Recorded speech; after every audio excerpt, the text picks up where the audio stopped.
الحمدللہ وکفا وسلام علی حبیبہ المصطفیٰ اما بعد فاعوذ باللہ من الشیطان الرجیم بسم اللہ الرحمن الرحیم ومن يعظم شعائر اللہ فإنہا من تقوى القلوب صدق اللہ مولانا العظیم۔ بارگاہ رسالت معاب صلی اللہ علیہ وسلم میں درود پاک کا ہدیہ پیش کریں۔ اللہم صلی علی سیدنا و مولانا محمد معدن الجود والکرم وآلہ واصحابہ الکرام وابنہ الکریم وبارک وسلم صلاة دائمة سرمدا ابدا۔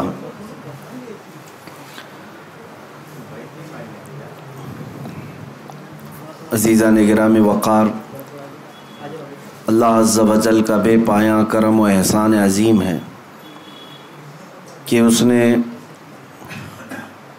اپنے دیار پاک میں ہم جیسے نکموں کو بلایا۔ حرم کعبہ، حرم مصطفیٰ صلی اللہ علیہ وسلم کی زیارتوں سے مولا نے ہمیں سعادت بخشی، اور پھر حج کی سعادتیں اور برکتیں لے کر صحیح سلامت ہم اپنے وطن اپنوں کے درمیان واپس آ گئے۔ یہ اللہ کا کرم و احسان ہے، ورنہ معمول تو یہ ہے کہ جب ہم سفر حج پر جاتے ہیں یا عمرہ کی سعادت حاصل کرنے ہیں، نیت تو میری یہی ہوتی ہے کہ واپس پھر کبھی نہ آئیں۔ رسول کریم صلی اللہ تعالیٰ علیہ وسلم کی بارگاہ میں ان کے قدموں میں سونا نصیب ہو جائے، زندگی وصول ہو جائے، لیکن اللہ تعالیٰ کی مرضی اگر واپس لوٹانا ہمارے وطن میں، ہمارے مقدر میں اس نے لکھا ہے تو لوٹ کر رہیں گے، اور پھر جب آنے کی گھڑی ہوتی ہے یقیناً وہ روح فرسا ہوتی ہے۔ مدینہ طیبہ سے واپسی کی گھڑی واقعی ایک سچے محبت کرنے والے عاشق کے لیے بہت ہی سخت امتحان کی گھڑی ہوتی ہے۔ قدم لڑکھڑا جاتے ہیں کہ جو حسین منظر، جو خوبصورت وادیوں میں میرے مصطفیٰ کریم صلی اللہ علیہ وسلم کی برکتیں لے رہا تھا، اچانک واپسی کا وقت آ جاتا ہے، قافلے کے چلنے کا شور ہو جاتا ہے، تھوڑی دیر کے لیے کشمکش میں رہتا ہے بندہ، لیکن میرے عزیزو ہم واپس وہاں سے آتے ہیں تو یہی عزم لے کر کے آتے ہیں کہ اے اللہ، مدینے سے اگر واپس جانا ہمارے مقدر میں تو نے لکھ دیا ہے، تو فقط اب اس کام کے لیے ہمیں واپس لوٹا کہ وطن جائیں تو بھی زندگی بھر میرے مصطفیٰ کی بات کیا کریں اور دین متین کی خدمت کیا کریں، اللہ اور اس کے رسول کی رضا کے لیے جیا کریں۔ عزیزان گرامی، میں نے قرآن عظیم کی ایک آیت آپ کے سامنے تلاوت کی۔ اللہ فرماتا ہے وَمَن يُعَظِّمْ شَعَائِرَ اللَّهِ فَإِنَّهَا مِن تَقْوَى الْقُلُوبِ، جو اللہ کی نشانیوں کی تعظیم کرتے ہیں، عزت کرتے ہیں، انہیں دل کا تقوی حاصل ہوتا ہے۔ اللہ کی نشانیاں کیا ہیں؟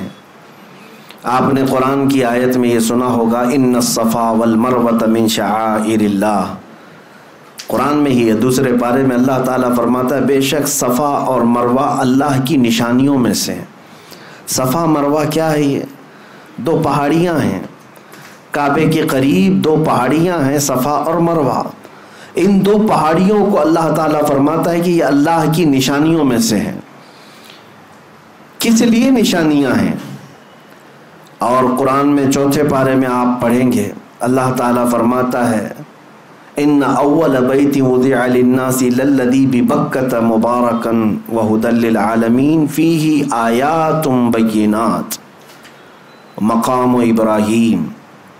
اللہ فرماتا ہے سب سے پہلے اس روئے زمین پر جو گھر بنا ہے وہ خانہ کعبہ ہے، جو مکہ میں بنا ہے۔ کس لیے؟ کہ وہ پوری دنیا کے لیے ہدایت کا ذریعہ بنے اور برکت کا ذریعہ بنے، اور اللہ فرماتا ہے اس میں کھلی ہوئی نشانیاں ہیں۔ خانہ کعبہ کو اللہ فرماتا ہے اس میں کھلی ہوئی نشانیاں ہیں۔ صفا اور مروہ کو کہتا ہے رب تعالیٰ کہ یہ اللہ کی نشانیاں ہیں۔ کیوں میرے عزیزو؟ یہاں پر کچھ باتیں مجھے عرض کرنی ہے۔ سفر حج سے لوٹنے کے بعد اگر کوئی حاجی یہ عقیدہ لے کر کے آتا ہے تو میں سمجھتا ہوں اس کا حج اللہ تعالیٰ قبول کر لے گا۔ کیا چیز؟ بہت سارے جاتے ہیں اور بھیڑ بھاڑ کو دیکھتے ہیں، لاکھوں لوگ اس طرف پڑھ رہے ہیں، لاکھوں لوگ یہ کر رہے ہیں، لاکھوں لوگ وہ کر رہے ہیں۔ ایک بات یاد رکھیں، اسلام بھیڑ سے نہیں چلتا، اسلام آتھینٹک چیزوں پر چلتا ہے، اس کی جڑیں مضبوط ہیں، یہ حقانیت کی بنیاد پر چلتا ہے۔ میں جو بات عرض کر رہا ہوں وہ یہ ہے کہ صفا اور مروہ دو چھوٹی پہاڑیاں ہیں، اب تو ان کی اونچائیاں سب ختم کر دی گئیں، تھوڑی تھوڑی سی نشانیاں باقی رکھا ہے ایک سعودی گورنمنٹ نے، باقی سب تو مٹا دیا۔ صفا اور مروہ پر کیا ہوا کیا تھا آپ کو یہ بھی پتا ہے۔ سیدہ ہاجرہ حضرت ابراہیم علیہ السلام کی اہلیہ، حضرت اسماعیل علیہ السلام کی ماں، 6 ماہ کے حضرت اسماعیل علیہ السلام، قریب چھوٹے سے بچے، ان کی پیاس کی شدت کو بجھانے کے لیے وہ دوڑ لگا رہی تھیں۔ کبھی صفا پر چڑھ کر دیکھتی کہ کہیں پانی نظر آتا ہے، وہاں سے بھاگتی ہوئی مروہ کی طرف جاتی۔ یہ دونوں پہاڑیوں میں تقریباً آدھا کلومیٹر کا فاصلہ ہے،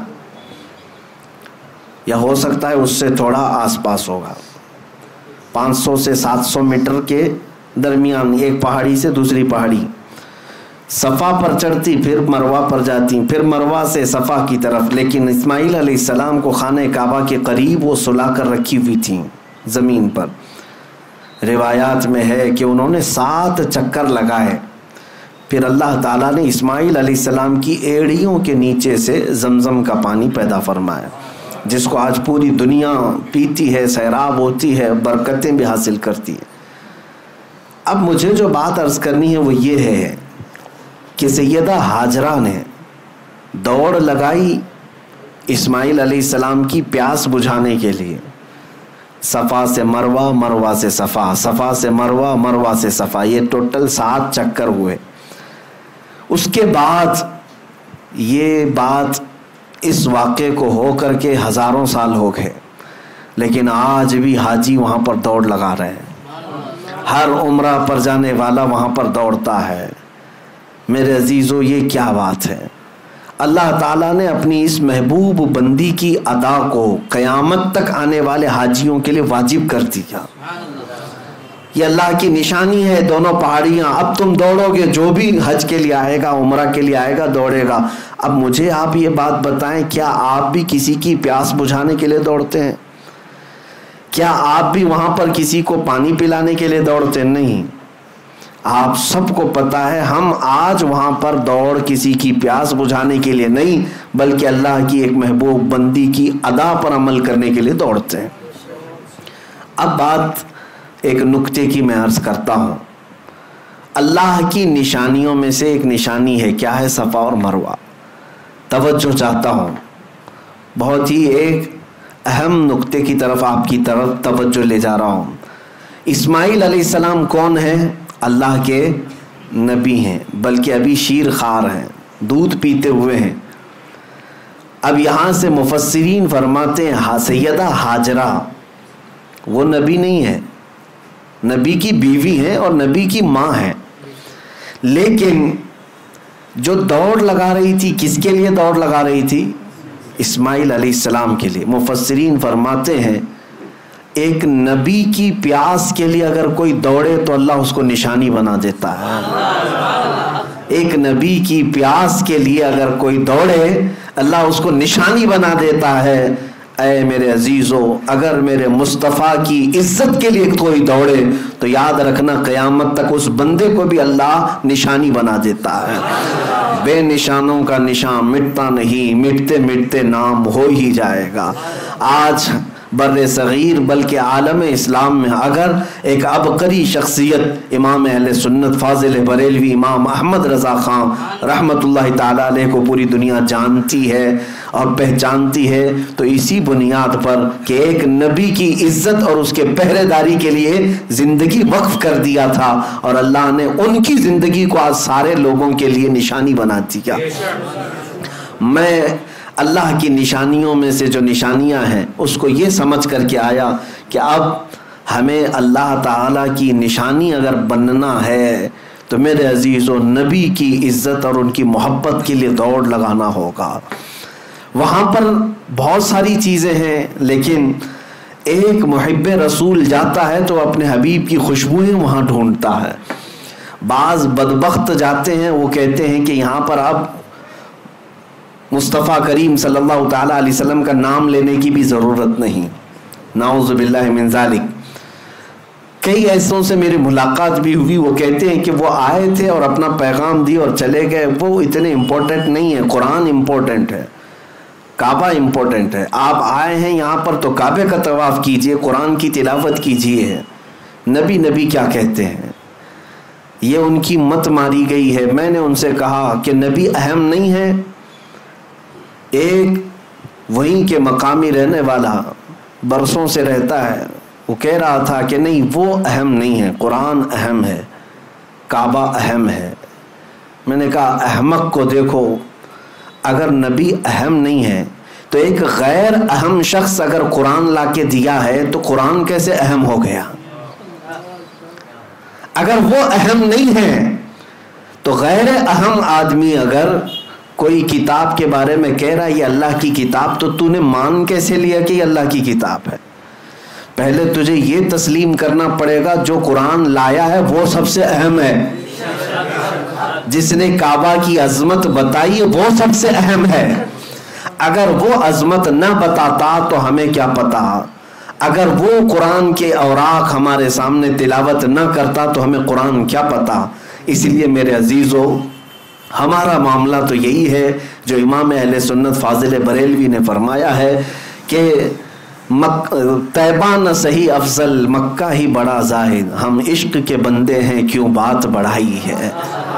اعلیٰ حضرت فرماتے ہیں کہ اے لوگو تم نے تو ابھی نبی پاک صلی اللہ علیہ وسلم کی عظمت کو دیکھا ہی کیا ہے، اگر دیکھنا ہے تو آؤ خانے کعبہ کے پاس اور کعبے کو توجہ سے دیکھو تو پتہ چلے گا، غور سے سن تو رضا کعبے سے آتی ہے صدا، میری آنکھوں سے میرے پیارے کا روزہ دیکھو، حاجیو آؤ شہنشاہ کا روزہ دیکھو، کعبہ تو دیکھ چکے کعبے کا کعبہ دیکھو۔ عزیزان گرامی وقار، وہاں پر ہم نے حضور پاک صلی اللہ تعالیٰ علیہ وسلم کی نشانیاں اور حضور کی خوشبوئیں ڈھونڈنے کی کوششیں کی ہیں۔ توجہ چاہتا ہوں، صفا اور مروہ کو اللہ تعالیٰ نے کیا فرمایا؟ اللہ کی نشانیاں ہیں۔ توجہ ہے میری طرف؟ میں کچھ چیزیں سمجھا کر کے جاؤں گا، اللہ جلد آپ کو حج نصیب فرمائے اور خانہ کعبہ اور مدینہ طیبہ کی حاضری ہو تو میری یہ باتیں آپ کے کانوں میں گونجتی رہیں کہ دیکھنا ہے تو ہمیں کیا دیکھنا چاہیے۔ صفا مروہ ضرور دیکھیں، لیکن یاد ضرور کریں کہ نبی کے لیے دوڑ لگانے کی وجہ سے 3000 سال بھی گزر جائیں تو وہ پرانا نہیں ہوتا، نہ حضرت حاجرہ کی یاد پرانی ہوتی ہے۔ اب میں آگے اور ایک بات عرض کرتا ہوں، اللہ تعالیٰ فرماتا ہے وَاتَّخِذُوا مِن مَّقَامِ إِبْرَاهِيمَ مُصَلًّى۔ کعبے کے سامنے آج بھی گولڈن کلر کا ایک چھوٹا سا مینار دیکھتے ہوں گے جس کو مقام ابراہیم کہتے ہیں۔ مقام ابراہیم کیا ہے؟ اس میں ایک پتھر رکھا ہوا ہے جس پہ حضرت ابراہیم علیہ السلام کے دونوں پیروں کے صاف نشان ہیں، صاف نشانیاں ہیں۔ وہ پتھر آج بھی محفوظ ہے، اور قرآن میں اللہ فرماتا ہے مقام ابراہیم کو اپنی نماز کی جگہ بنا لو۔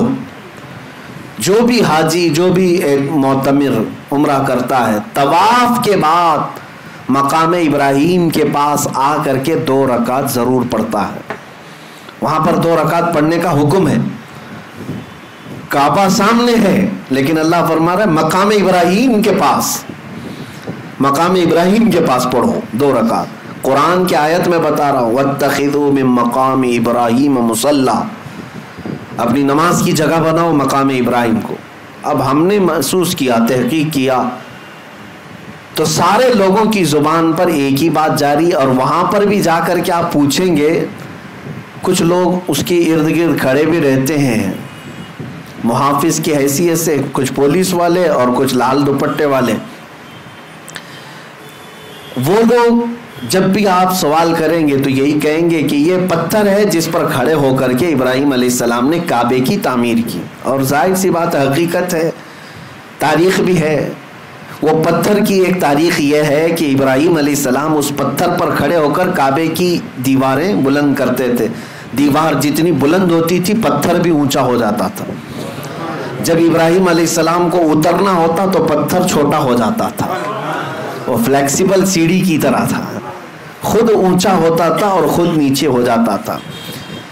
اب یہ پتھر ابراہیم علیہ السلام کی خانہ کعبہ کی تعمیر کرنے کی نشانیوں میں سے ایک نشانی رکھی گئی ہے, محفوظ ہے. تو میں آپ سے پوچھتا ہوں, کیا وہ پتھر اتنا افضل اسی لیے ہے کہ اس پر کھڑے ہو کر ابراہیم علیہ السلام نے کعبے کی تعمیر کی؟ میرے عزیزوں, مشہور تو یہی ہے, لیکن عشق والوں کی زبان سے پوچھیں تو ان کی تحقیق میں ایک اور باب کا اضافہ بھی ہوتا ہے. فرماتے ہیں مفسرین کہ اس پتھر کی ایک یادگار اور بھی ہے. صرف کعبے کی تعمیر نہیں ہوئی اس پتھر پر کھڑے ہو کر, بلکہ جب خانہ کعبہ کی تعمیر مکمل ہوئی تو اس پتھر پر کھڑے ہو کر ابراہیم علیہ السلام نے ایک دعا کی تھی, ربنا وبعث فیہم رسولا من انفسہم یتلو علیہم آیاتہ ویزکیہم ویعلمہم الکتاب والحکمہ انک انت العزیز ویعلمہم الکتاب والحکمۃ ویزکیہم انک انت العزیز الحکیم. ابراہیم علیہ السلام نے اس پتھر پر کھڑے ہو کر یہ دعا کی تھی, اے ہمارے رب, یہاں پر بسنے والوں میں سے ایک رسول پیدا فرما, ایک رسول پیدا فرما جو لوگوں کے دلوں کو صاف کرتا ہو اور کتاب و حکمت کی انہیں تعلیم دیتا ہو. مولا بے شک تو حکمت والا اور غالب حکمت والا ہے. ابراہیم علیہ السلام نے اس پتھر پر کھڑے ہو کر کے دعا کیا کی تھی, اے اللہ ایک رسول پیدا فرما. اب میں آپ کو بتاتا ہوں, پوری تاریخ میں ابراہیم علیہ السلام سے لے کر آج تک تقریباً 4000 سال کے عرصے میں مکہ میں سوائے میرے مصطفیٰ کے کوئی اور رسول نہیں پیدا ہوا, کوئی اور رسول نہیں آئے. ابراہیم علیہ السلام نے دعا کی تھی, ابراہیم علیہ السلام اس پتھر پر کھڑے ہو کر دعا کیے تھے.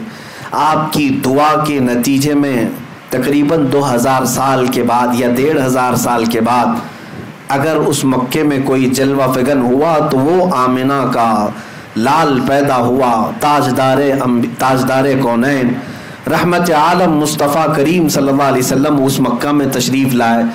اور اتنا ہی نہیں کہ میں یہ صرف اور صرف قیاس آرائیاں کر رہا ہوں, بلکہ خود میرے آقا نے فرمایا, اے لوگو تم جانتے ہو میں کون ہوں, تم جانتے ہو میں کون ہوں. اور لوگوں سے کہا, سنو, عیسیٰ علیہ السلام جس کی بشارت دیتے تھے اور ابراہیم علیہ السلام جس کے لیے دعا کرتے تھے, میں وہی رسول ہوں. تو اب میں آپ کے ذہن کو قریب کرتا ہوں, اس پتھر کی عظمت کا معاملہ اب اور بدل گیا. کہا گیا, مفسرین فرماتے یہ پتھر اس لیے بھی افضل ہو گیا کہ اس پتھر پر کھڑے ہو کر ابراہیم علیہ السلام نے ہمارے رسول کو مانگا تھا, ہمارے رسول کے پیدا ہونے کی دعا کی تھی, اور اللہ تعالیٰ نے ابراہیم علیہ السلام کی دعا قبول بھی کی, اور اللہ کریم نے ابراہیم علیہ السلام کی اولاد میں ہی میرے نبی کو پیدا فرمایا. میرے عزیزو, مکہ مکرمہ میں جائیں تو جگہ جگہ عبادات ہیں, ریاضات ہیں, جگہیں تو سب عبادت کی ہیں, لیکن اگر سچا عاشق ہو تو اپنے نبی کی خوشبوئیں وہاں ڈھونڈتا رہتا ہے. خانہ کعبہ صرف 4 کونے والی ایک عمارت کا نام نہیں ہے, اس کی عظمت بتاتی ہے کہ اس کو آلائشوں سے پاک کرنے والا میرا مصطفیٰ ہے, نبی کریم صلی اللہ تعالیٰ علیہ وسلم کی ذات کریمہ ہے. آپ کو یہ بھی میں بتاؤں, خانہ کعبہ کے پاس طواف کرنے کے بھی جو انداز ہیں وہ بھی آج ایک الگ انداز رکھتے ہیں. آپ تو دور بیٹھے ہوئے گھومتے ہوئے لوگوں کو دیکھتے ہوں گے, نہیں, اس کے مکمل آداب ہیں, اس کے طریقے ہیں. خانہ کعبہ کے 7 چکر طواف کرنے ہوتے ہیں. حجر اسود جہاں لگا ہوا ہے وہاں سے طواف شروع ہوتا ہے اور پھر گھومتے ہوئے واپس وہیں آتے ہیں. اب انداز کیا ہونا چاہیے, طواف کا انداز کیا ہے؟ میرے عزیزو, ہے تو اللہ کی عبادت, لیکن وہاں طریقے میرے مصطفیٰ کے نظر آتے ہیں. فرمایا گیا حاجی کو احرام پہن دیں. احرام پہننے کے بعد جب طواف شروع کرے گا 7 چکر میں سے پہلے 3 چکر وہ رمل کرے گا. رمل کا مطلب کیا ہے؟ سینہ تان کر اکڑ کر چلے گا. پوری زندگی بھر اکڑ کر کے چلنا حرام ہے. قرآن پاک میں اللہ نے فرمایا وَلَا تَمْشِ فِي الْأَرْضِ مَرْحًا، زمین پر اکڑ کر مت چلو، اس لیے کہ نہ تم زمین کو پھاڑ سکتے ہو نہ پہاڑوں تک پہنچ سکتے ہو. اور جو اکڑ کر کے چلتا ہے، غرور اور گھمنڈ اور تکبر کرتا ہے، اس کے لیے اذیت ناک سزائیں. قیامت کے دن ان کی حیثیت چونٹیوں کی طرح بنائی جائے گی جو اکڑتے تھے زمین پر، اور انہیں لوگوں کے پیروں سے روندایا جائے گا.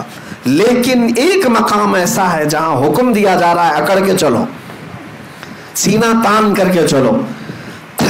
ہم جاتے ہیں، موقع تو نہیں ملتا، بھیڑ بھاڑ ہوتی ہے، لیکن موقع ملتا ہے تو سینہ تان کر.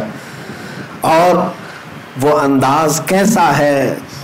وہ انداز پہلوانوں کا انداز ہوتا ہے، پہلوانوں کا انداز. باقی دوسری جگہوں پر پہلوانی دکھانے کے لیے بھی تمہیں اکڑنے کی اجازت نہیں، لیکن وہاں پر حکم ہے کہ سینہ تان کر کے چلو، رمل کرو. یہ اس کا پس منظر کیا ہے؟ اس کا بیک گراؤنڈ کیا ہے؟ میرے عزیزو، خانہ کعبہ کے پاس طواف تو پہلے نارمل ہی ہوتا تھا، لیکن آپ کو میں بتاؤں رسول پاک صلی اللہ تعالیٰ علیہ وسلم کے ساتھ جو اذیتیں مکہ والوں نے کی ہیں، جو تکلیفیں مشقتیں مکہ والوں نے حضور کی ذات پر ڈالی ہیں، شاید ہی تاریخ میں آپ کو ایسا نہ ملے. حضور جس وطن میں پیدا ہوئے اس وطن کی زمین حضور کے لیے تنگ کر دی گئی تھی. حرم کعبہ میں حضور عبادت کرنے کے لیے آتے تو ان کے ساتھ بہت زیادتیاں کی جاتی. کئی مرتبہ ہاتھ اٹھائے گئے، حضور اکرم صلی اللہ علیہ وسلم کے صحابہ کو مارا گیا، حضرت ابوبکر صدیق رضی اللہ تعالیٰ عنہ کو وہاں بہت مارا گیا. کیا کیا تکلیفیں اٹھائی. 3 سال مکہ میں حضور نے ایسے گزارے جس میں پورے مکہ والوں نے سوشل بائیکاٹ کیا تھا. کیسا سوشل بائیکاٹ کہ حضور اکرم صلی اللہ علیہ وسلم کے اور ان کے خاندان کے ساتھ نہ کوئی کلام کرتا، نہ کوئی خرید و فروخت، نہ کوئی دعوت، کچھ نہیں. کھانے کی ایک چیز بھی حضور کے گھر تک آنے نہیں دیا جاتا تھا. ان 3 سالوں میں رسول پاک صلی اللہ علیہ وسلم نے درختوں کے پتے کھائے اور چمڑے ابال کر کے کھائے. شعب ابی طالب، یہ مشہور ہے سیرت میں، نبی پاک صلی اللہ علیہ وسلم کے ساتھ ایسی ایسی ظلم و ستم کی کہانیاں ان مکہ والوں نے لکھی. لیکن ایک وقت وہ بھی آیا جب اللہ کا حکم ہوا کہ میرے محبوب آپ ہجرت کر کے مدینے چلے جائیں. مدینے گئے. میرے آقا صلی اللہ علیہ وسلم جب مدینے گئے تو ان ظالموں اور کافروں نے کیا حضور کو وہاں بھی چھوڑ دیا تھا؟ نہیں، بلکہ یہاں سے جتھے لے کر کے جاتے، صحابہ کے باغیچوں پر حملے کرتے. مدینے میں اگر کوئی تنہا ملتا باہر مدینے والا، اس کو مار پیٹ کرتے. انہی تکلیفوں کی وجہ سے جنگ بدر بھی ہوئی، جنگ احد بھی ہوئی، جنگ خندق بھی ہوئی. مکہ اور مدینے والوں کے بیچ میں یہ سب جنگیں ہوئی ہیں. حضور 450 کلومیٹر دور جا چکے تھے مکہ سے، لیکن پھر بھی مکہ والے سکون سے نہیں بیٹھ رہے تھے کہ ہم لڑیں گے ان سے. لیکن ایک بات یاد رکھنا، ظلم کی ڈور لمبی نہیں ہوتی. ظلم کی ڈور لمبی نہیں ہوتی، بہت جلدی اسے کھینچ لیا جاتا ہے. ظالموں کی تاریخ آپ اٹھا کر کے دیکھ لیں، ایک وقت آتا ہے جب وہ اپنے ہی گھر میں ایسے قید ہو جاتے ہیں کہ ان کا کوئی پرسان حال نہیں ہوتا.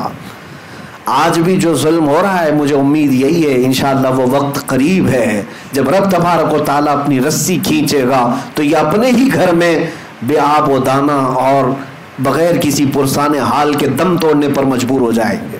آپ انتظار کریں. ہاں، جب بھی اہل حق کے ساتھ ظلم بڑھتا ہے تو زیادہ نہیں، تھوڑے دنوں تک یہ ظالموں کو اللہ ڈھیل دیتا ہے، اور یہ ہماری آزمائش بھی ہوتی ہے. ظالم ہرگز یہ نہ سمجھے کہ وہ جو کر رہا ہے وہ سب اچھا ہے، بلکہ آج تو کچھ بھی نہیں ہے، اس سے بڑے بڑے فرعون، شداد، ہارون، حامان، قارون سب آ کر کے گئے. ان کے پاس مال بھی تھا، تخت بھی تھا، تاج بھی تھا، سب تھا، لیکن اپنے ظلم کی وجہ سے وہ باقی نہیں رہے. میرے عزیزوں، 6 سال گزرے ہجرت کے، 6 سال. حضور پاک صلی اللہ تعالیٰ علیہ وسلم 6 سال کے بعد مکہ مکرمہ واپس تشریف لائے 10,000 صحابہ کے ساتھ. نہ کوئی جنگ، نہ کوئی جدال، نہ کوئی قتل و قتال. حضور پاک صلی اللہ تعالیٰ علیہ وسلم کے ساتھ 10,000 صحابہ تھے. مکہ فتح ہو چکا تھا. وہ مکہ والے جو ہمیشہ لڑ رہے تھے جماعت جماعت بنا کر کے، وہ بیچارے ٹکڑوں میں بدل گئے. سب میں آپس میں نفرت پیدا ہو گئی، خاندانوں میں درار، اور حضور پاک صلی اللہ علیہ وسلم کی اس جماعت کا مقابلہ کرنے کی سکت بھی نہیں رکھتے تھے. مکہ فتح ہوا.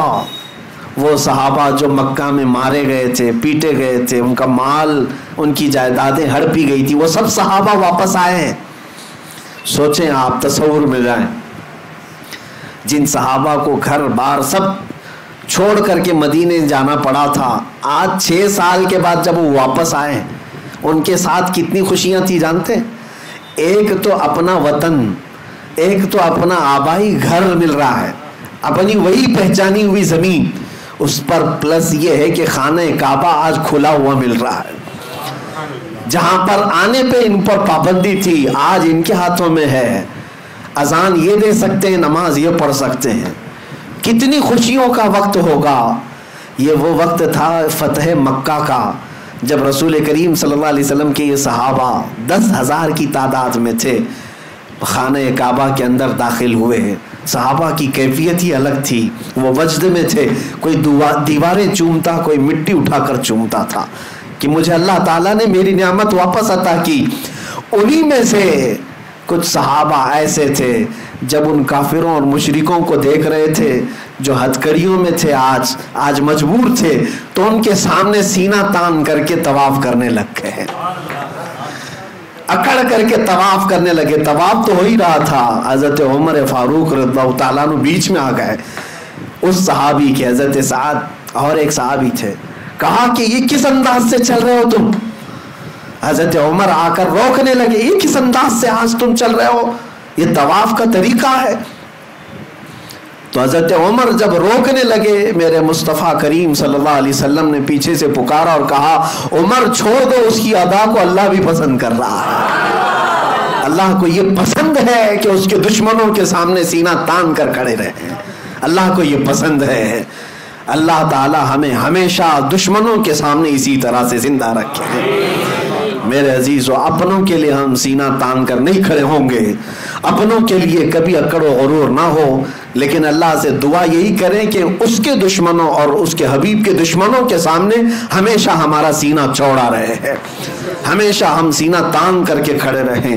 میرے عزیزو، طواف میں جب رمل کرتے ہیں 3 چکر، تب ہمیں یہ بات یاد آتی ہے کہ سب کچھ ختم نہیں ہوا. طواف کرنے والے حاجی کو بھی ہر بار طواف کرنے کے بعد اللہ تعالیٰ یہ درس دینا چاہتا ہے، یا اللہ تعالیٰ یہ درس دے رہا ہے کہ اے حاجی دیکھ، آج یہاں تیرے کوئی دشمن نہیں ہے جو تو سینہ تان کر چل رہا ہے. مکہ میں کون دشمن ہے تمہارے؟ وہاں پر طواف کے دوران کون دشمن تمہیں دیکھ رہا ہے؟ کوئی نہیں ہے. لیکن تجھے یہ درس دیا جا رہا ہے، بننا ہے اس طرح چل کر کے تو غلام مصطفیٰ بن، جیسے صحابہ تھے. ان کی ادائیں تو دیکھ کہ میرے حبیب کے جو غلام چلتے تھے تو وہ کس کے لیے سینہ تانتے تھے؟ وہ رسول اللہ کے دشمنوں کے لیے اور اللہ کے دشمنوں کے لیے. میرے عزیزوں، میں نے سفر میں اس بات کی پوری کوشش کی ہے کہ جو بھی عبادت ہو وہاں میرے مصطفیٰ کی خوشبو تلاش کرو. نیت یہی تھی کہ جاؤں حج پر تو اللہ تبارک و تعالی ہر جگہ میرے مصطفیٰ کی یاد ہمارے سینے میں ہمیشہ رکھے. اور اللہ کا فضل اور کرم ایسا ہوا میں جتنا بھی شکر کروں کم ہے. میں آپ کو بتاؤں ہم جو حج کے لیے اس سال گئے تھے، اس سال کی بات کر رہا ہوں، بدھ کے دن مینا جانا ہوتا ہے. اس سال ہم جو گئے بدھ کے دن مینا گئے. جمعرات کے دن، بدھ کی رات ختم ہو گئی تھی، جمعرات کو ہم مینا میں قیام کیے. 5 وقت کی نمازیں جمعرات کے دن مینا میں نماز پڑھنی تھی. توجہ چاہ رہا ہوں، جمعرات کو ہم کہاں گئے؟ مینا میں 5 وقت کی نمازیں پڑھے. اور جمعہ کو ہم عرفات کے میدان میں تھے. عرفات کے میدان میں جمعہ کے دن ظہر اور عصر ملا کر کے پڑھی جاتی ہے، اور پھر سورج غروب ہونے کے بعد جمعہ کی جو رات آتی ہے یعنی سنیچر کی رات، وہ مزدلفہ میں قیام کیے، اور اس کے بعد سنیچر کی جو صبح تھی اس دن کنکریاں مارنے ہوتا ہے بڑے شیطان کو، ایک ہی شیطان کو 7 کنکریاں سنیچر کے دن مارے، اور اس کے بعد سنیچر کے دن ہی قربانی کیا، سنیچر کے دن ہی ہم نے اپنے بال منڈائے، اور سنیچر کے دن ہی خانہ کعبہ کا طواف کیا۔ آپ کو میں بتاؤں، جمعرات کے دن مینا میں، جمعہ کے دن عرفات میں، اور سنیچر کے دن یہ سارے ارکان ہوئے۔ حدیثیں اٹھا کر کے میں پڑھ رہا تھا حضور پاک صلی اللہ علیہ وسلم کا حج کیسا تھا۔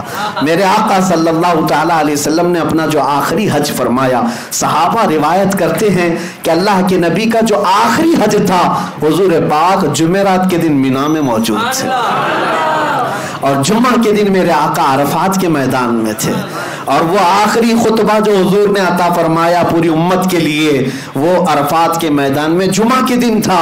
اور جمعہ کے دن سورج غروب ہوتے ہی جو سنیچر کی رات آتی ہے، میرے آقا نے مزدلفہ کی طرف کوچ فرمایا، مزدلفہ میں رات گزاری، اور جب سنیچر کی صبح ہوئی حضور پاک نے کنکریاں ماری اس شیطان کو، رجیم کو، اور سنیچر کے دن ہی میرے آقا نے قربانی بھی فرمایا، بال بھی حلق فرمائے، اور سنیچر کے دن ہی خانہ کعبہ کا طواف بھی فرمایا۔ میرے عزیزو، اس حج کو حج اکبری کہتے ہیں، عام زبان میں حج اکبر ہی کہتے ہیں۔ میں اس بات پر رشک کرتا ہوں کہ مولا کریم ہمیں اس سال تو نے جو حج ادا کیا وہ میرے مصطفیٰ کی سنت پہ عمل کا بھی موقع عطا فرما۔ حج تو حج ہے، کسی بھی دن کریں، جب بھی وہ حج آئے، حج کا دن جب بھی آئے، لیکن جب یہ میچ ہو جائے تو عاشقوں کی بات ہی کچھ اور ہوتی ہے۔ وہ دن جب آتے ہیں تو یاد آتی ہے کہ آج بھی جمعہ ہے، آج عرفات کا دن ہے، اور آج ہی کا وہ دن تھا جب میرے مصطفیٰ عرفات کے میدان سے خطبہ دے رہے تھے۔ میرے عزیز و حج اللہ کی عبادت ضرور ہے، لیکن میرے مصطفیٰ کی یادوں میں بسی ہوئی ہے، حضور کی یادوں میں اور خوشبوؤں میں بسا ہوا وہاں پر ماحول ہے۔ بہرحال یہ ارکان ادا کرنے کے بعد یقیناً سعادتیں اگر اور قبولیت کی سندیں اگر کہیں ملتی ہیں تو گنبد خضرا کی چھاؤں میں ملتی ہیں۔ یقیناً ایک حاجی جب رخت سفر باندھتا ہے طیبہ کی طرف، حرم کعبہ کی زیارتیں مکمل ہونے کے بعد عجیب سی کیفیت ہوتی ہے، عجیب سی کیفیت ہوتی ہے۔ جب وہ نکلتا ہے تو وجد میں ہوتا ہے، خوشیاں منا رہا ہوتا ہے، اور جس کے دل میں میرے آقا کی بارگاہ میں پہنچنے کی آس لگی رہتی ہے وہ منٹ منٹ گنتا رہتا ہے، ہر گھنٹے پوچھتا رہتا ہے ابھی مدینہ کتنا باقی ہے، ابھی کتنا باقی ہے۔ بسوں میں بیٹھے ہوئے حاجی کلومیٹر کے بورڈ کو دیکھتے رہتے ہیں، ابھی مدینہ 200 کلومیٹر باقی رہ گیا، 150 باقی رہ گیا، 100 باقی رہ گیا۔ کم از کم 6 گھنٹے یا 7 گھنٹے سفر کے بعد بسوں میں حاجی جب مدینے کی سرحدوں میں پہنچتے ہیں، اگر شام کا وقت ہوتا ہے تو بولنے کی ضرورت ہی نہیں ہوتی حاجیوں کو، بلکہ پورے مدینے کی طرف نظر کرتے ہیں تو صرف روشنی ہی روشنی ہوتی ہے، صرف لائٹ ہی لائٹ نظر آتی ہے۔ لیکن اس میں بھی میں نے محسوس کیا ہے کسی حاجی کو یہ بولنے کی ضرورت نہیں پیش آتی کہ حضور کی مسجد کدھر ہے، بلکہ ان ہزاروں لاکھوں لائٹوں میں بھی حاجی آسانی سے پہچان لیتا ہے میرے مصطفیٰ کی مسجد نبوی نظر آ رہی ہے۔ تقریباً وہ ابھی 10-12 کلومیٹر دور ہی ہوتا ہے، لیکن اسے مینار نظر آتے ہیں اور وہ پہچان لیتا ہے۔ میں نے کئی حاجیوں کو محسوس کیا ہے جو زندگی میں پہلی مرتبہ جا رہے ہیں، پہلی مرتبہ جا رہے ہیں، جنہوں نے کبھی مدینے کی وادیوں کو دیکھا نہیں، ان کو بھی آپ کچھ نہ بولیں، بس میں بیٹھے رہیں، تھوڑی دیر کے بعد وہ وجد میں اچھلتا ہوا کہے گا مولانا وہ جو روشنی نظر آ رہی ہے کیا یہی مسجد نبوی نہیں ہے؟ ہم نے محسوس کیا کہ سچی غلامی ہو تو بڑی دور سے بھی نظر آتی ہے۔ میرے آقا کو پہچاننے کے لیے غلام، میرے عزیزو آج میں یہ کہہ رہا ہوں کہ مسجد نبوی کی لائٹنگ دیکھ کر کے جب دور سے غلام پہچان لیتا ہے تو میدان محشر میں وہ حقیقی چہرے کو دیکھ رہا ہوگا، اس چاند سے زیادہ چمکنے والے چہرے کو دیکھے گا تو کیا امتی نہیں پہچانے گا؟ عزیزان گرامی وقار، ہم اسی آس میں جیتے ہیں کہ وہ آقا تشریف لائیں گے اور اپنے جلوہ جہاں آرا سے ہم سب کو مشرف کریں گے۔ مدینہ طیبہ کی حاضری یقیناً یہ ادب کی حاضری ہے۔ بارگاہ مصطفیٰ میں جب ہم حاضر ہوتے ہیں دو کیفیتیں ہوتی ہیں، ایک خوشی کی بھی اور ایک رکت کی بھی۔ خوشی کی کیفیت اس لیے کہ اب جہاں مجھے اپنی زندگی میں سب سے اخیر پہنچنا ہے وہاں میں پہنچ چکا ہوں، اس سے بڑی کوئی اور بارگاہ ہے؟ حضور اکرم صلی اللہ تعالیٰ علیہ وسلم کا مقام و مرتبہ اللہ کے بعد سب سے بڑا ہے، اور دنیا میں ہم اس جگہ پر جب پہنچ گئے ہیں تو خوشیوں کی انتہا نہیں ہوتی، لیکن ساتھ میں ایک رکت بھی طاری ہوتی ہے۔ کبھی ہم اپنی طرف بھی دیکھتے ہیں، کہاں یہ گندے قدم، کہاں یہ مقدس حرم، اور بڑھنے میں کبھی پیر بوجھل ہو جاتے ہیں، آنسو نکل آتے ہیں کہ کہیں میرے آقا صلی اللہ تعالیٰ علیہ وسلم کی نظر پڑے ہم پر تو نہ چہرہ دکھانے کے قابل ہے نہ جسم اس طرح قابل ہے۔ لیکن میرے عزیزو، انہی کشمکش میں ایک محب رسول جب باب السلام میں داخل ہو ہی جاتا ہے، ہزاروں کی بھیڑ میں لگی جاتا ہے، تو دل پر پھر یہ تسلی آتی ہے۔ کس بات کی تسلی آتی ہے؟ یہ سوچنے پر ہم مجبور ہوتے ہیں نہ کوئی عمل ہے سنانے کے قابل، نہ منہ ہے تمہارے دکھانے کے قابل، لگاتے ہیں اس کو بھی سینے سے آقا جو ہوتا نہیں منہ لگانے کے قابل۔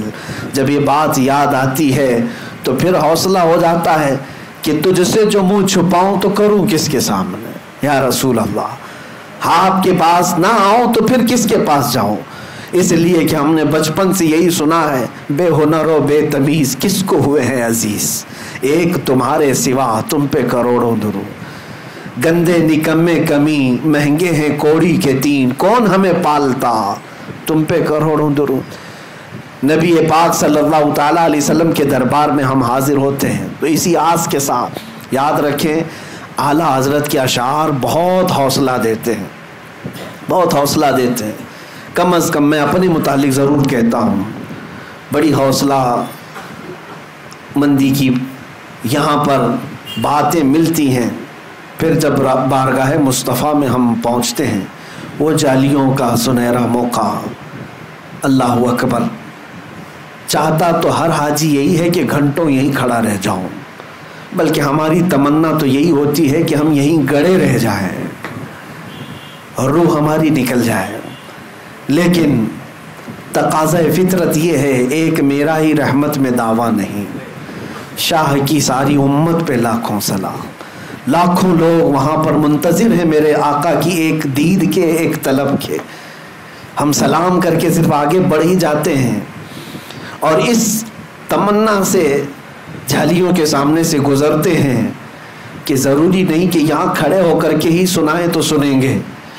میرے آقا کا مقام تو یہ ہے کہ دور و نزدیک کے سننے والے وہ کان لالے کرامت پہ لاکھوں سلام، دروازے سے باہر آ جاتے ہیں، لیکن ہمیشہ ایسا ہی لگتا ہے کہ حضور پاک صلی اللہ تعالیٰ علیہ وسلم کے دربار میں پھر آئے ہیں۔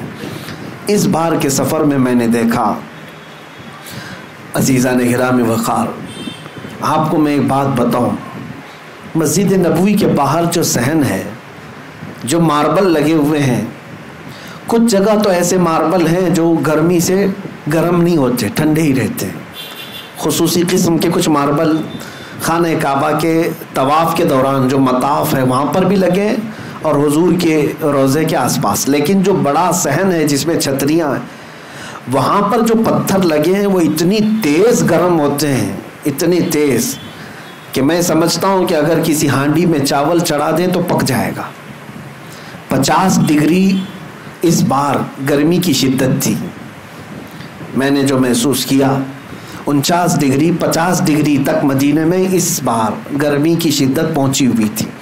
آپ اندازہ کر سکتے ہیں 50 ڈگری کی شدت میں جب ان ماربل پر پتھروں پر گرمی پڑتی ہوگی تو کیسی چلچلاتی ہوئی گرمی۔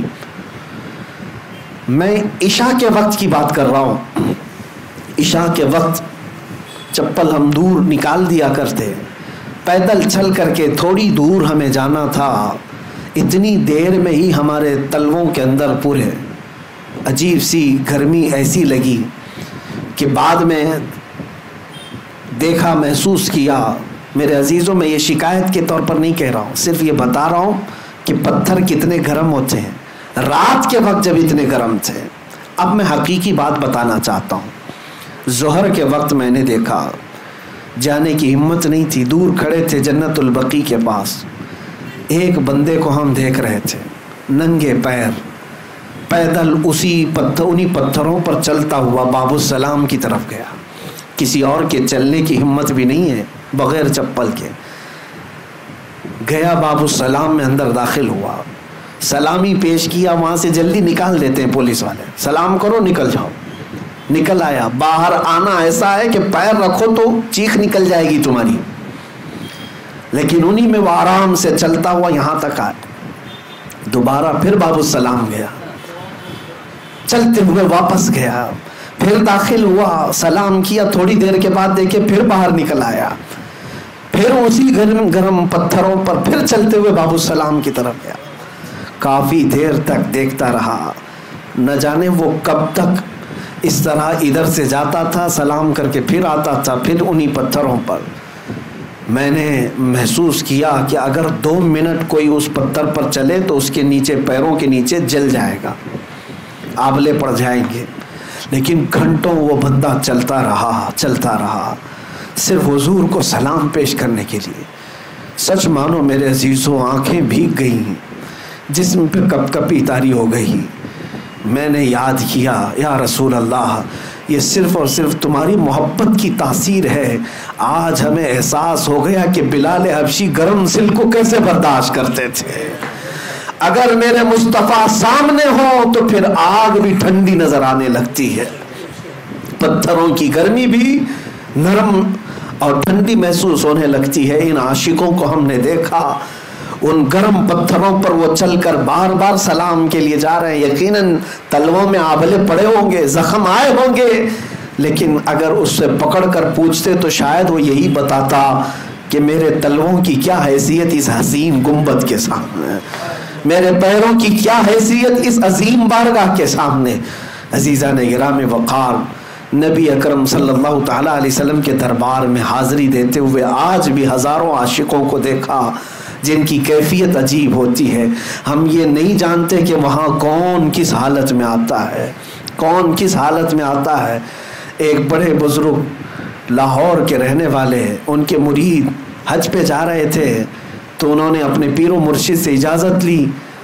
مرشد گرامی نے کہا کہ بیٹا حج پر جانا، پھر مدینے جب جانا تو خیال رکھنا کہ ہر چیز کا ادب کرنا، چاہے وہاں کے جانور بھی کیوں نہ ہو، جانوروں کا بھی ادب ملحوظ رکھنا۔ وہ مرید، سچا مرید، حج سے فراغت کے بعد مدینے حاضری کے لیے گیا۔ مدینہ طیبہ، یہ اس زمانے کی بات، آج سے 700-800 سال پہلے، مدینہ طیبہ کی حاضری کے بعد چھوٹی چھوٹی گلیاں تھی، رات کا وقت تھا، نکل رہا تھا، ایک کتا سویا ہوا تھا، اس کتے پر پیر پڑ گیا اس مرید کا، اچانک پیر پڑا، جان بوجھ کر کے نہیں، کتا چیختا چلاتا ہوا، اپنا بچاتا ہوا نکل گیا، لیکن اس مرید کو اندازہ ہوا کہ کتا زخمی ہوا، مجھ سے غلطی ہو گئی، میرے مرشد نے کہا تھا لیکن انجانے میں ہوا۔ خیر، حج سے فراغت کے بعد، بارگاہ مصطفیٰ کی حاضری کے بعد جب وطن لوٹا، کئی تحفے تحائف لے کر اپنے مرشد کی بارگاہ میں جب آیا تو لوگوں نے کہا کہ حضرت ملنا نہیں چاہتے، تو اس نے اصرار کیا کہ حضرت سے مجھے ملنا ہی ہے۔ لوگوں نے کہا بیمار ہیں، پھر اس نے اصرار کیا کہو حضرت سے کہ مدینے سے آ رہا ہوں۔ لوگوں نے جب اطلاع دی تو مرشد گرامی نے اجازت دی۔ جب وہ حاضری کے لیے اپنے مرشد کے پاس آیا تو زخمی حالت میں دیکھا، ہاتھ پر پٹی بندھی ہوئی، پوچھا حضور کیا ہوا آپ کو؟ مرشد گرامی کی آنکھوں میں آنسو آئے، کہا مدینے میں تو نے جس کتے پر پیر رکھا تھا میں ہی تو تھا، تجھے یہ اندازہ نہیں کہ وقت کے بڑے بڑے لوگ وہاں پر اپنے آپ کو ان حیثیتوں میں پیش کرتے ہیں۔ اسی لیے ہم تمنا یہی کرتے ہیں کہ یا رب ہم کو اتنا مقام دے دے کہ لوگ ہمیں مصطفیٰ کے دربار کا کتا کہیں، سگانے کوئے مصطفیٰ ہمیں کہیں۔ اعلیٰ حضرت فاضل بریلوی رضی اللہ تعالیٰ عنہ یہ دعا بھی کیا کرتے تھے اور فخر سے بھی کہتے تھے میں رسول پاک صلی اللہ علیہ وسلم کے دروازے کے باہر بیٹھنے والے دربانوں کا کتا ہوں۔ عزیزان گرامی، اس مقام بلند و بالا کی جتنی بھی میں تعریف کروں یا جتنا بیان کروں وہ بیان سے باہر ہے، اور آپ کو اندازہ ہے ہماری زندگی کا اب ایک ہی مقصد، آپ سب کا بھی یہی مقصد ہے کہ جئیں گے تو میرے مصطفیٰ کی عزت کے لیے جئیں گے۔ اگر ان کی عزت سلامت ہے تو سب کچھ سلامت ہے، اگر ان کی محبت ہمارے ساتھ باقی ہے تو سب کچھ باقی ہے، اور اگر یہ نکل گئی تو ہمارے پاس کچھ بھی نہیں ہے۔ اسی لیے بلے شاہ میاں رحمۃ اللہ علیہ فرمایا کرتے تھے جس دل میں حضور کی محبت نہیں ہوتی اس دل میں کتے رہتے ہیں، دنیا کے کتے ہیں، خنزیر ہوا کرتے ہیں۔ اس دل کو کبھی بھی اس محبت سے خالی مت کرنا۔ آج کے بعد تمنا یہی رکھو، حاجی جائے یا حاجی آئے تمہاری آنکھیں بھیگ جانا چاہیے۔ اس لیے میں نہیں کہہ رہا کہ میری عزت کریں، اس لیے کہ اس عظیم مقام کو دیکھ کر کے آ رہا ہے جس پر جبرائیل امین کی پہرہ داری ہوا کرتی ہے، اس عظیم دربار سے یہ لوٹ کر کے آ رہا ہے جہاں پر صبح 70,000 فرشتے سلامی کے لیے آتے ہیں تو شام کو 70,000 فرشتے سلامی کے لیے آتے ہیں۔ وہ مقام جس کے متعلق فرمایا گیا ہے کہ وہ لحد جو مصطفیٰ کریم کے جسم سے لگی ہوئی مٹی ہے وہ عرش اعظم سے بھی افضل ہے، عرش اعظم سے بھی افضل ہے۔ نبی پاک صلی اللہ تعالیٰ علیہ وسلم کے دربار میں جینا میرے عزیزو یہ حقیقت میں جینا ہے۔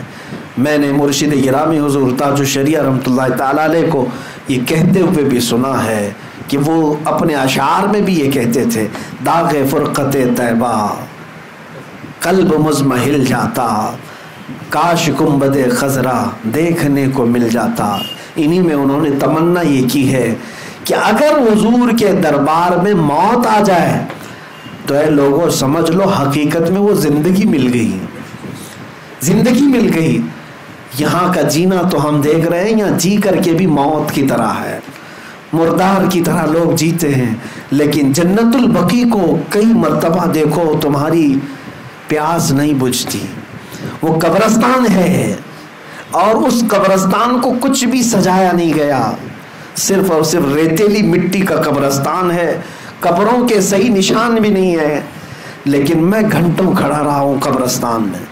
جنت البقیع سچ کہوں اللہ کی قسم میں کہتا ہوں بڑے بڑے محلات سے زیادہ مجھے وہ خوبصورت نظر آتا ہے۔ کیوں؟ اس لیے کہ وہاں لیٹا ہوا ہر کوئی قبر میں اگر کچھ دیکھ رہا ہوگا تو اس ہرے گنبد کو دیکھ رہا ہوگا، سامنے ہی گنبد خضرا ہے۔ جتنوں کو بھی وہاں لٹایا جاتا ہے میرے مصطفیٰ کے پڑوس میں لٹایا جاتا ہے۔ میرے عزیزوں بزرگوں نے فرمایا، ایک بندے نے سوال کیا تھا اپنے پیر و مرشد سے، حضور یہ تمنا کیوں کرتے ہیں کہ بزرگوں کے دیار میں ہمیں موت آ جائے، وہاں پر ہمارا دفن ہو جائے؟ ایسی محفل لگی ہوئی تھی، انہوں نے کہا بیٹھ جاؤ خاموش، میں بعد میں جواب دیتا ہوں۔ گرمی بہت تھی، آپ نے پنکھا منگوایا، فین منگوایا، گرمی بہت زیادہ تھی، محفل میں بہت سارے لوگ تھے، پنکھا لایا گیا، پنکھا لگایا گیا، جب پنکھا چلایا گیا ہوا بہت تیز آئی، ظاہر سی بات ہے حضرت کے لیے لایا گیا تھا پنکھا، لیکن سامنے جتنے تھے ان کو بھی ہوا لگ رہی تھی۔ اس مرید سے حضرت نے کہا یہ پنکھا کس کے لیے ہے؟ کہا یہ آپ کے لیے۔ کہا ہوا تو تجھے بھی لگ رہی ہے۔ کہا اسی لیے ہم تمنا کرتے ہیں بزرگوں کے دربار میں دفن ہونے کی کہ رحمتیں ان پر برس رہی ہوتی ہیں، چھینٹے ہم پر بھی پڑ جائیں گے۔ اور جب دوسرے بزرگوں کی بات یہ ہے تو میرے مصطفیٰ کے دربار میں کتنی رحمتیں برس رہی ہوں گی، کتنی بارشیں ہو رہی ہوں گی۔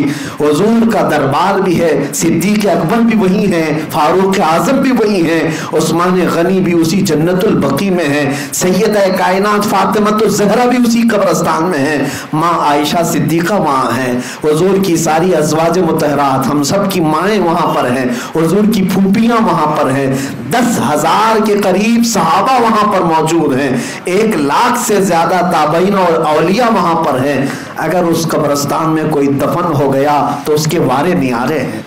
میرے عزیزوں کیا پوچھنا اس کے لیے، اس کے بارے نہیں آ رہے ہیں. اللہ کریم جب ہماری زندگی ختم ہونے کے قریب آئے تو ہم کو مدینے سے قریب کر دے، میرے مصطفیٰ کے دربار میں سلام پیش کرتے رہے، اور ادھر سے ملک الموت کی طرف سے روح قبض کرنے کا مولا حکم عطا فرمائے.